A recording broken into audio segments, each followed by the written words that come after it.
Most trainers will tell their clients to do all this shit because they just want to validate their own existence as a trainer. You know, you got to deadlift, you got to squat, you got to flat bench. You also got to like work on your anti-rotational movements with your peel-off press. It's too much time in the gym when you actually want to be working on your technique, because Mark Zuckerberg he's a real fighter now. This is the workout program for Mark Zuckerberg, and I don't even train him.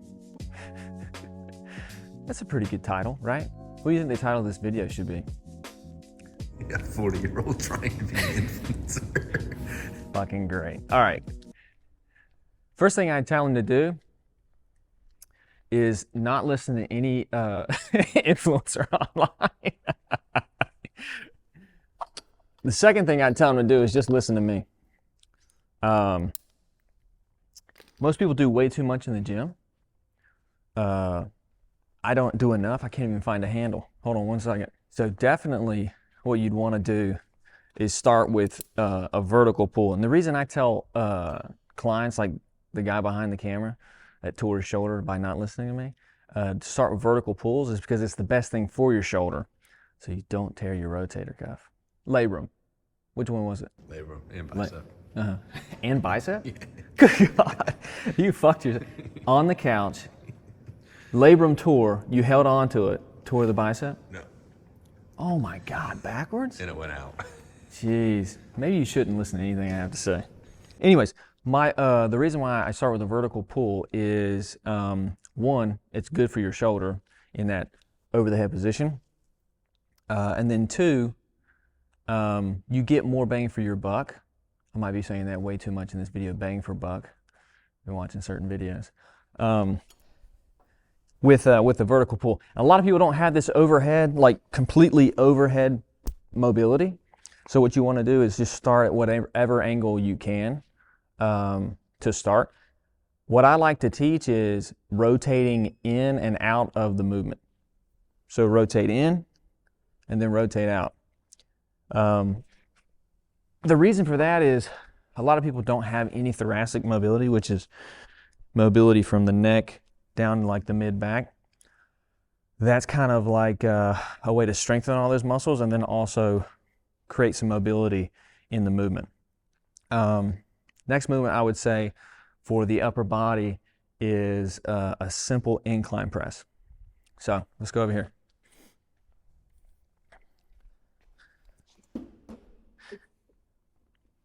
Reason I go for incline press is, like I said with the first movement, a lot of people don't have that vertical mobility to get overhead. So splitting the difference and going at this kind of like 45-degree angle when you're here is you know, kind of like the best bang for your buck. Make sure that you're focusing on the stretch at the end or in the bottom range. Focusing on maybe a 1 to 2 second hold at the bottom and then coming up. And then 1 to 2 second hold at the bottom and coming up. Very simple. That's all you need to do for your upper body. I'm probably the only trainer that'll ever tell you that. Even my cameraman's looking at me like, what is wrong with you, dude?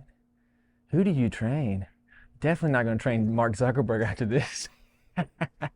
Most trainers will tell their clients to do all this shit because they just want to validate their own existence as a trainer. You know, you got to deadlift, you got to squat, you got to flat bench. You also got to like work on your anti-rotational movements with your peel-off press. It's too much time in the gym when you actually want to be working on your technique, because Mark Zuckerberg he's a real fighter now. Do you know that? He's a real fighter. Legit fighter. He dropped the fight with Elon Musk, though. I think Elon pulled out. He got scared. I mean, Mark Zuckerberg's like, how tall is he? 5'5"? Almost your height, yeah. God. All right, so for the lower body, what I would tell my main man, Mark Zuckerberg, right, is just focus on a Bulgarian split squat. I know everybody is focused on knees over toes and going all the way here, right? But building strength in this is like way more limited than a Bulgarian split squat, because you can only load this so much before you're just going to like explode your patella tendon, just explode out the front. So what I tell everybody to do is just focus on this one unilateral movement, this one single leg movement, which is the Bulgarian split squat. Now, the major difference here is this knee's not going over my toe like the split squat is. I'm sitting back, and what I'm doing is, I'll show it on this one. What I'm doing is I'm focusing more on this glute, which is the biggest muscle in the leg, right? To drive through. So I'm actually going to be able to engage that muscle more and lift heavier and build strength there.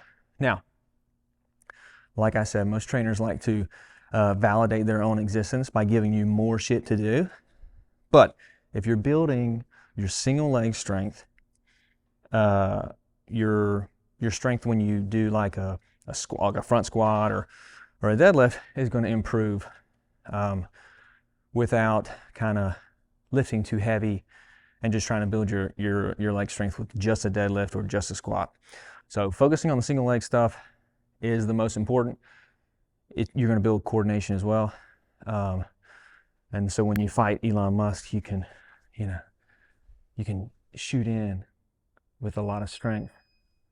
That kind of relates to Mark Zuckerberg's life, right? Sure. Okay, cool. The other thing I would tell you to do, so those are just 3 movements. Incline press, vertical pull, Bulgarian, and then this is the last one. Now there's 3 movements here. The lateral flexion you get here, as far as like building strength in your core, is probably the best thing you can do. You can't really load a pay-loft press the way you can load this. I can grab a 50-pound dumbbell, hold this here, laterally flex into this, and then come up, and you're building your core strength in a way that like a pay-loft press isn't.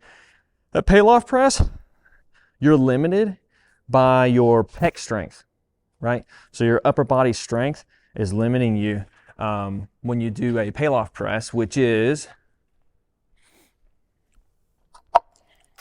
something like this. I'm super strong. That's 100 pounds. But I'm very limited right here. Once I start pressing it out, I'm limited by my upper body strength.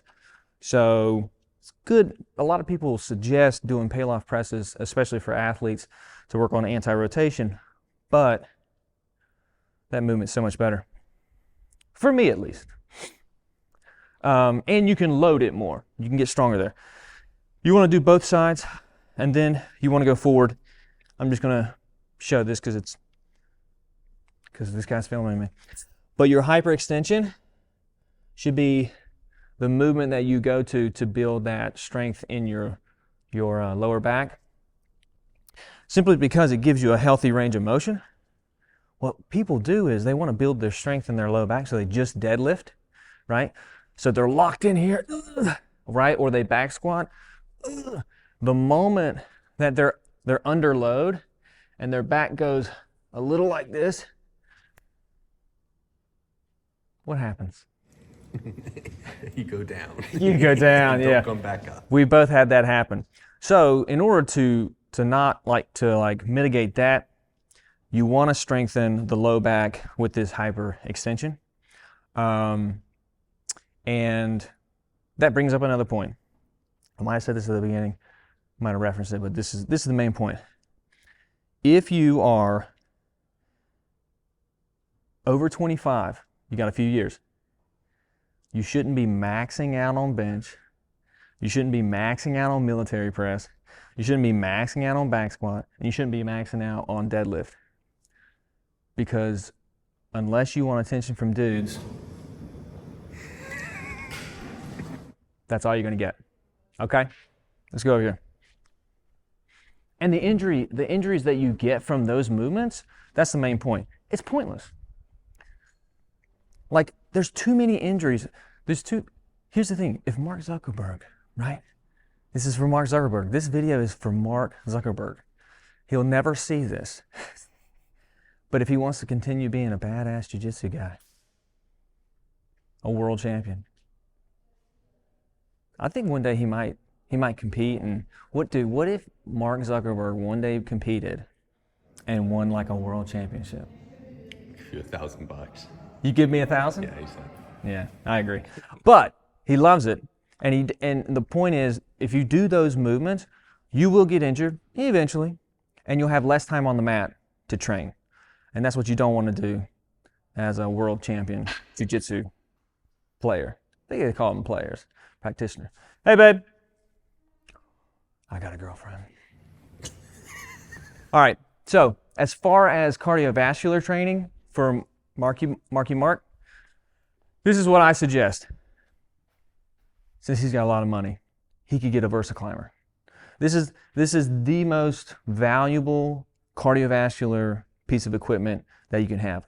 An Aerodyne bike is cool. You're on it. You're moving like this, and you can switch from legs to arms. But are you really engaging? Here's the problem with bikes for cardiovascular training. Am I in the light? You're talking about the rule of thirds. Can you talk about lighting here? You see me? Okay, cool. I don't trust you, dude. All right. So anyways, when you're on a bike, this is the problem with a bike. You're not engaging your glutes, right? And those are the biggest muscles in your lower body. When you do your cardiovascular training, you want to make sure that you're building your muscular endurance as well. And that's why the VersaClimber is the best piece of equipment that you can get. It's expensive as shit, but this is from Marky Mark. He's got a little bit of cash in the bank, so you know what I mean? He can do it. So the reason why I would prefer this over everything is you have no option but to use your glutes. And but here's the thing. You don't want to approach this like a bike, right? You want to give yourself like Tabatas on this or like intervals. So what I like to do is a 1 minute on interval where I pretty much will go as hard as I can for a minute and blast my heart rate up to like into the 180s and then rest for 2 minutes and then repeat. I'll do that for like 10 rounds. And that's getting the most out of this exercise. One thing, the only technical thing I would say about this is go under grip.